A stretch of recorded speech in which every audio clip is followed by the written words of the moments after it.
Ảo giác lớn nhất của thị trường tài chính là sự công bằng.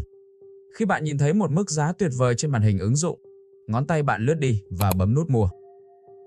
Bạn nghĩ mình vừa khớp lệnh thành công đúng không? Chưa đúng đâu. Sự thật là trong khoảng thời gian chớp nhoáng 300 ms, từ lúc mắt bạn nhận tín hiệu đến khi ngón tay chạm vào nút bấm, bạn đã bị cướp. Phải nghe khó tin đúng không? Nhưng thực sự không phải bởi con người, mà bởi các cỗ máy trước khi tín hiệu của bạn kịp thoát khỏi cục router Wi-Fi ở nhà. Hàng ngàn thuật toán High Frequency Trading đã đọc được ý định của bạn, quét sạch thanh khoản giá rẻ và bán lại cho chính bạn với giá cao hơn. Một vụ cướp hoàn toàn hợp pháp diễn ra ở tốc độ ánh sáng. Để hiểu được sự bất công này, chúng ta phải thiết lập lại khái niệm về thời gian. Đối với con người, đơn vị nhỏ nhất để cảm nhận sự thay đổi là một cái chớp mắt. Nó mất khoảng 300 ms. Đối với bạn, đó là một cái chớp mắt, là ngay lập tức. Đối với mạng lưới Internet cáp quang thông thường nối từ nhà bạn đến máy chủ, một tín hiệu đi mất khoảng 50 ms, vẫn cực kỳ nhanh. Nhưng bước vào lãnh địa của High Frequency Trading, ms là một thứ gì đó vô cùng thô kệch. Họ không dùng đồng hồ, họ đếm thời gian bằng microgiây và nanogiây, tức là 1/1000 của một giây. Ở độ phân giải thời gian này, thực tại bị kéo giãn ra. Một con bot HFT có thể đọc toàn bộ dữ liệu thị trường, tính toán xác suất bằng thuật toán học máy, đưa ra quyết định và đặt xong 10.000 lệnh giao dịch, ngay khi mí mắt của bạn mới chỉ kịp khép lại được một nửa. Bạn nghĩ thị trường là một đường biểu diễn giá nhấp nhô đúng không? Không đâu. Đó chỉ là bề nổi danh cho người dùng nhỏ lẻ. Bản chất thực sự của thị trường được cấu tạo từ một cuốn sổ, đó là sổ lệnh, hay còn gọi là order book. Phe mua xếp hàng ở dưới trả giá từ thấp lên cao. Phe bán xếp hàng ở trên, cho giá từ cao xuống thấp. Hai phe không bao giờ khớp nhau hoàn toàn. Luôn luôn có một khoảng trống ở giữa. Khoảng trống vô hình này được gọi là spread hay chênh lệch giá. Nó có thể chỉ là 1/10 của một cent. Các bot High Frequency Trading không quan tâm ngày mai công ty làm ăn ra sao, giá cổ phiếu lên hay xuống. Chiến trường của chúng là lọt vào khoảng trống này.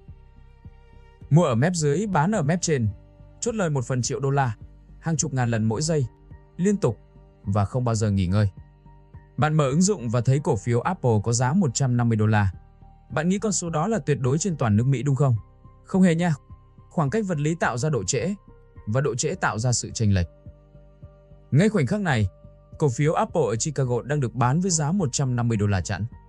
Nhưng ở New York, cách đó 1.100 km, có người đang chấp nhận mua nó với giá $150 và 1 cent. Một xu chênh lệch đối với bạn nó không là gì cả. Nhưng với các cỗ máy HFT, đây là một mỏ vàng. Mua ở Chicago và bán ở New York ngay lập tức, arbitrage rủi ro bằng không. Nếu bạn thực hiện vòng lặp này 1 triệu lần mỗi giây, bạn có hàng triệu đô la từ không khí. Arbitrage không gian mới chỉ là màn khởi động cho ảo thuật thực sự của HFT nằm ở khả năng đọc tâm trí. Hãy tưởng tượng một quỹ đầu tư lớn hoặc chính bạn đang đặt một lệnh mua khổng lồ. Khối lệnh này quá lớn, nó di chuyển rầm rập và nặng nề trên mạng lưới. Chỉ cần một mảnh vỡ dữ liệu lọt ra ngoài, các radar của bot HFT lập tức phát hiện.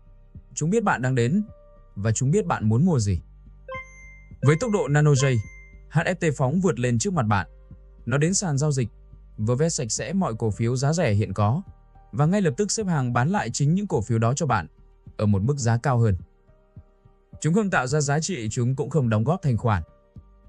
Trong tích tắc, chúng tự biến mình thành một trạm thu phí hợp pháp trên con đường mà bạn buộc phải đi qua. Khi phần mềm và thuật toán đã được tối ưu đến mức hoàn hảo, các quỹ HFT đụng độ phải một rào cản tàn nhẫn và không thể thương lượng. Đó là định luật vật lý. Trong vũ trụ, không gì nhanh hơn ánh sáng, nhưng đó là ánh sáng trong môi trường chân không. Khi ánh sáng phải luồn lách chật vật qua hàng ngàn km cáp quang thủy tinh đặc ruột, liên tục phản xạ và uốn cong theo địa hình, tốc độ của nó bị giảm đi tới 30%.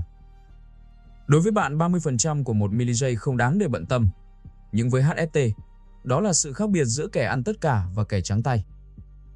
Giải pháp của họ là gì đây? Đó là vứt bỏ cáp quang đi. Họ chi hàng tỷ đô la để dựng lên các tháp V3 khổng lồ, truyền dữ liệu bằng sóng vô tuyến xuyên thẳng qua không khí. Không phản xạ, không đi đường vòng, tín hiệu V3 đến đích trước, đè bẹp cáp quang và tiếp tục lấy đi hàng triệu đô la thanh khoản. Sóng V3 có thể vượt qua đồi núi, nhưng cuối cùng, lệnh giao dịch vẫn phải đi vào một căn phòng vật lý. Đó là data center của sàn chứng khoán. Tại đây, một cuộc chiến khốc liệt khác nổ ra, nói nôm na là cuộc chiến bất động sản. Nếu máy chủ của bạn nằm cách máy chủ của sàn 100m, tín hiệu của bạn sẽ đi trong dây cáp mất khoảng 500 nanogiây, thực sự khá chậm. Để chiến thắng, các quỹ HFT trả hàng triệu đô la phí colocation. Họ thuê chỗ đặt máy chủ của mình ngay sát vách máy chủ của sàn giao dịch. Mục đích là gì nhỉ? Đó là để rút ngắn chiều dài vật lý của sợi cáp quang xuống vài mét. Họ đã mua thời gian bằng khoảng cách. Bạn đã có sóng V3, bạn cũng đã đặt máy chủ sát vách sàn giao dịch. Nhưng khi dữ liệu chạy vào cỗ máy của bạn, nó đụng phải một bức tường cồng kềnh khác, đó là hệ điều hành. Windows hay Linux được thiết kế cho sự công bằng. Khi gói tin giao dịch bay đến, hệ điều hành bắt nó phải dừng lại, xếp hàng chờ đợi, qua hàng loạt khâu kiểm tra an ninh và cấp phát bộ nhớ. Với người dùng bình thường, quá trình này mất vài chục microgiây. Nhưng với HFT như vậy là tự sát đúng nghĩa. Giải pháp ở đây là gì nhỉ? Đó là lột bỏ hoàn toàn hệ điều hành. Các kỹ sư HFT viết lại mã nguồn bằng các ngôn ngữ cấp thấp. Họ sử dụng kỹ thuật kernel bypass. Họ tạo ra một đường ống chọc thủng thẳng từ cặp mạng lên phần mềm giao dịch. Không xếp hàng, không kiểm tra, cũng không hệ điều hành nốt. Bạn đã loại bỏ hệ điều hành, nhưng ngay bên trong con chip CPU của bạn, sự hỗn loạn vẫn ngự trị. Một bộ vi xử lý thông thường được thiết kế để đa nhiệm. Nó liên tục ném các tác vụ từ nhân này sang nhân khác. Quá trình chuyển đổi ngữ cảnh này tốn vài microgiây để tải lại bộ nhớ đệm. Đối với bạn, đó là sự tối ưu tuyệt đối. Nhưng đối với HFT, đa nhiệm là một căn bệnh nan y. Bọn họ không cần đa nhiệm, họ cần sự tập trung tuyệt đối. Từ đó kỹ thuật CPU pinning ra đời. Các kỹ sư HFT giam lỏng một nhân CPU, cấm tuyệt đối mọi phần mềm khác bén mảng tới. Nhân CPU đó bị cách ly hoàn toàn khỏi thế giới, chỉ để rình rập và xử lý duy nhất một thuật toán giao dịch. Kết hợp với kiến trúc NUMA để ép bộ nhớ vật lý nằm sát nhất với nhân CPU đó, HFT đã đạt đến giới hạn cuối cùng của một cỗ máy tính. Nó không có độ trễ, nó cũng không có sự phân tâm. Bạn đã giam lỏng CPU, đã loại bỏ mọi sự phân tâm, nhưng có một sự thật phũ phàng rằng CPU vẫn phải đọc phần mềm. Nó phải lấy lệnh, giải mã rồi mới thực thi. Dù nhanh đến đâu, phần mềm vẫn chỉ là phần mềm. Khi phần mềm trở thành gánh nặng, họ hủy bỏ luôn phần mềm. Chào mừng đến với FPGA hay Field Programmable Gate Array. Thuật toán giao dịch giờ đây không còn là những dòng code nằm trên RAM. Nó được nung chảy và hàn trực tiếp vào cấu trúc vật lý của con chip, cấu hình lại phần cứng để nó phản xạ tự nhiên như một hệ thần kinh.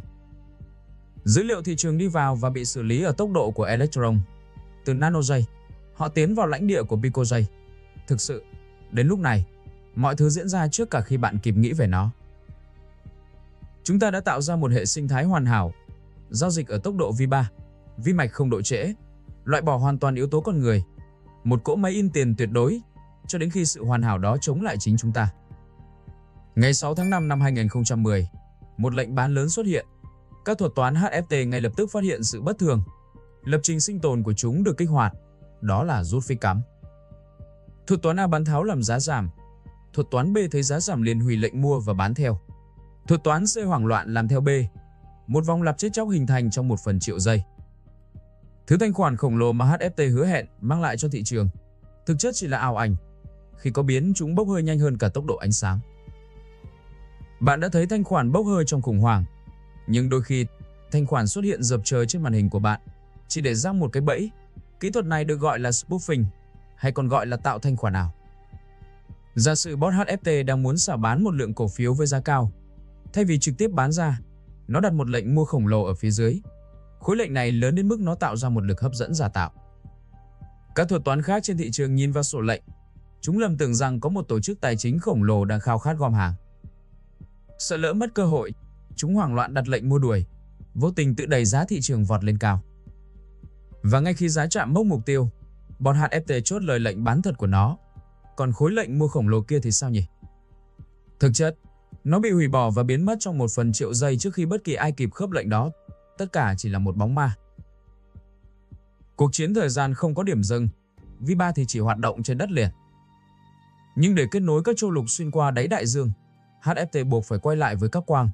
Nhưng vấn đề ở đây là thủy tinh làm ánh sáng chậm lại. Và thực vậy, nếu thủy tinh là vật cản, vậy hãy loại bỏ thủy tinh luôn đi xem sao. Công nghệ Hollow Core Fiber ra đời.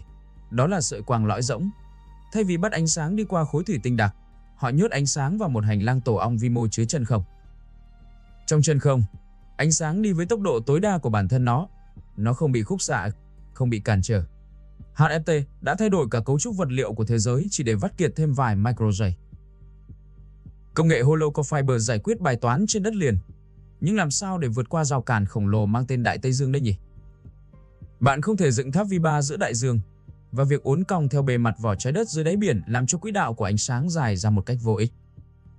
Và thế là cuộc chiến chuyển từ mặt đất lên thẳng các vì sao. Chào mừng đến với mạng lưới vệ tinh quỹ đạo trái đất tầm thấp. Tại đây, nó không có không khí, không có đồi núi, cũng không có lực cản. Bắn dữ liệu thị trường bằng tia laser giữa các vệ tinh trong môi trường chân không, theo một đường thẳng tắp xuyên không gian.